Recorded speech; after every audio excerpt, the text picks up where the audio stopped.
आज के इस गरिमामयी अवसर पर हमसे वर्चुअल जुड़े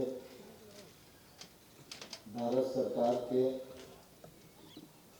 श्रम एवं रोजगार, वन एवं पर्यावरण मंत्री और आज के कार्यक्रम के मुख्य अतिथि माननीय श्री भूपेंद्र यादव जी, हमारे ग्वालियर के नागरिक उड्डयन मंत्री माननीय श्री ज्योतिरादित्य सिंधिया जी, श्रम मंत्रालय के राज्य मंत्री आदरणीय रामेश्वर तेली जी, हमारे ग्वालियर के लोकप्रिय सांसद मान्यवर श्री विवेक सजोलकर जी, भारतीय जनता पार्टी के अध्यक्ष आदरणीय अमर चौधरी जी, भविष्य निधि आयुक्त और हमारे मध्य प्रदेश की IAS अफसर आदरणीय मैम नीलम समी राव जी, यहाँ पर उपस्थित हमारे मजदूर नेता आदरणीय रतिराम यादव जी, आदरणीय चतुर्वेदी जी, आदरणीय रामविलास गोस्वामी जी, मायाराम सिंह जी, कोरम पूरा है, संख्या कम है लेकिन कोरम पूरा है। और इस अवसर पर उपस्थित सभी श्रमिक भाइयों बहनों और ग्वालियर के सभी सम्मानित महानुभाव पत्रकार मित्रों, आज निश्चित रूप से बहुत ही प्रसन्नता का क्षण है कि जब हमारे इस अंचल के भविष्य निधि संगठन कार्यालय का शुभारंभ हो रहा है। मैं इस अवसर पर भूपेंद्र यादव जी को जहां एक और धन्यवाद देना चाहता हूं, वहीं आप सबको बहुत बहुत बधाई, बहुत बहुत शुभकामनाएं देना चाहता हूं। मुझे ध्यान है कि पिछले दौर में जब मैं इस क्षेत्र से सांसद था, उस समय ये श्रम मंत्रालय मेरे पास काम करने के लिए था।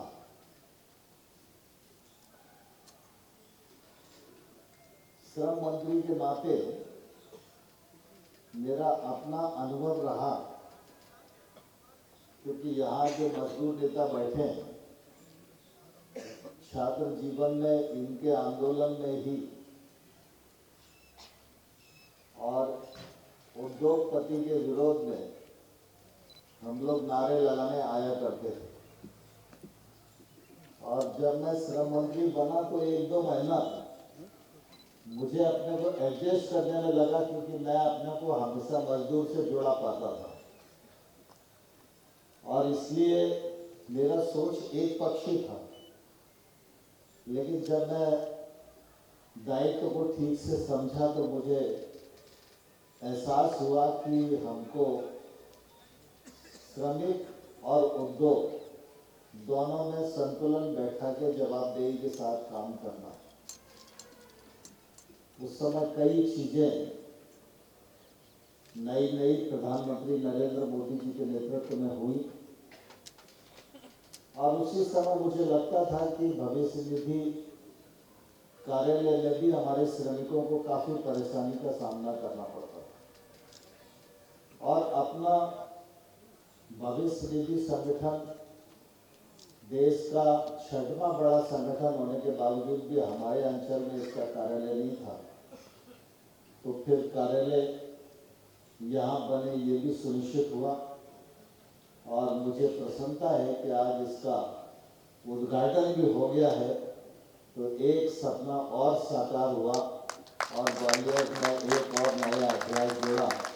ये हम सब लोगों के लिए निश्चित रूप से बहुत ही बड़ी उपलब्धि है। मुझे प्रसन्नता है कि प्रधानमंत्री नरेंद्र मोदी जी का विजन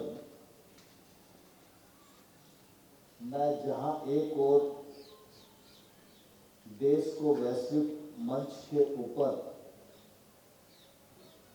ताकतवर देश के रूप में रखना और वैश्विक स्तर पर अपनी ताकत को स्थापित करना, इसके लिए वो प्राणपण से जुटे हैं। लेकिन गरीब को उन्होंने अब कभी अपनी आंखों से ओझल नहीं होने दिया। सरकार बनने के पहले 6 महीने में मजदूर को 1,000 रुपया से कम पेंशन नहीं मिलेगी, ये निर्णय करने का सौभाग्य मुझे नरेंद्र मोदी जी के नेतृत्व में ही मिला। और आज जब हम देखते हैं कि एक जमाना था जब 11 करोड़ 74 लाख के आसपास खाते हुआ करते थे, करोड़, और आज 30 करोड़ अकाउंट है। 5 करोड़ दावों का सफलतापूर्वक निपटान करना, निर्धारित समय सीमा के अंतर्गत काम करके निपटान करना, मैं समझता हूँ ये बहुत बड़ी उपलब्धि है। और इसके लिए मैं भूपेंद्र यादव जी को और नीलम समीर राव जी को हृदय से बहुत अभिनंदन करना चाहता हूँ। मुझे ध्यान है उस कालखंड में कई बार ये भी होता था कि एक मजदूर ने ग्वालियर में काम किया, साल भर उसका भविष्य निधि का पैसा यहाँ पैसा, उसके बाद यहाँ उसकी नौकरी छूट गई, थोड़ी बहुत अच्छी नौकरी उसको महाराष्ट्र में मिल गई, गुजरात में मिल गई, कर्नाटक में मिल गई, तो यहाँ छोड़कर वो वहाँ चला गया। अब वहाँ नौकरी कर रहा है, लेकिन भविष्य निधि में जो उसका पैसा जमा है उसका कोई धनी धोरी नहीं होता था। और आमतौर पर वो व्यक्ति इसलिए कोशिश नहीं करता था कि अगर वो 2-4 बार अपना पैसा निकलवाने के लिए आए तो उससे ज़्यादा तो किराए नहीं चला जाए। और ऐसा थोड़ा बहुत पैसा नहीं था, हजारों करोड़ रुपया था, जिसके बारे में भविष्य निधि संगठन ये कहा करता था उस जमाने में कि इसका कोई बारिश नहीं है। लेकिन पैसा जमा है, खाता है, कोई बारिश नहीं होगा, ऐसा कैसे मान सकते? तो उस समय भी प्रधानमंत्री ने कहा कि ये गरीब का पैसा है, हजारों करोड़ की तादाद में है, ये पैसा उस तक पहुंचना चाहिए। तब ये परिवर्तन हुआ था कि पोर्टेबिलिटी आई थी और उसके माध्यम से हजारों करोड़ रुपया जो दावेदार थे उनके अकाउंट में पहुंचे, ये सुनिश्चित करने का काम किया। 6,500 तक पगार वाले व्यक्ति को इस संगठन में कवर किया जाता था, इसका दायरा बढ़ाकर 15,000 किया। यह भी मैं समझता हूँ केंद्र सरकार की बड़ी उपलब्धि है। आमतौर पर छोटा कारखानेदार हो, बड़ा कारखानेदार हो, वो मजदूरों की संख्या एक कालखंड में इसलिए सही नहीं बताता था कि भविष्य निधि का पैसा काट कर उसको जमा करना पड़ता था। यह इंडस्ट्रियल की जिम्मेवारी होती है। तो 100 लोग काम कर रहे हैं तो हम 40 ही बताएंगे, तो 60 का जमा नहीं करना पड़ेगा। ये एक प्रवृत्ति थी और इसको भी प्रोत्साहित करने के लिए प्रधानमंत्री जी के नेतृत्व में ये भी तय किया कि उद्योगपति अपने किसी भी श्रमिक को छुपाए नहीं, उसके हिस्से की जो राशि ईपीएफओ में जमा होना है उसमें आधी राशि केंद्र सरकार जमा करेगी, जिससे कि इंडस्ट्री को मदद हो जाए लेकिन मजदूर का हक ना मारा जाए। ऐसे बहुत सारे नए नए आयाम, और अब तो ईपीएफओ एकदम पूरा टेक्नोलॉजी से जुड़ गया है। किसी भी विषय का निपटान करना है तो 20 दिन के अंदर, 10 दिन के अंदर हो जाता है। अब जरूरी नहीं है कि ऑफिस के चक्कर लगाना पड़े। और मैं समझता हूँ कि जब ईपीएफओ का ऑफिस यहाँ इन 9 जिलों का बन गया है।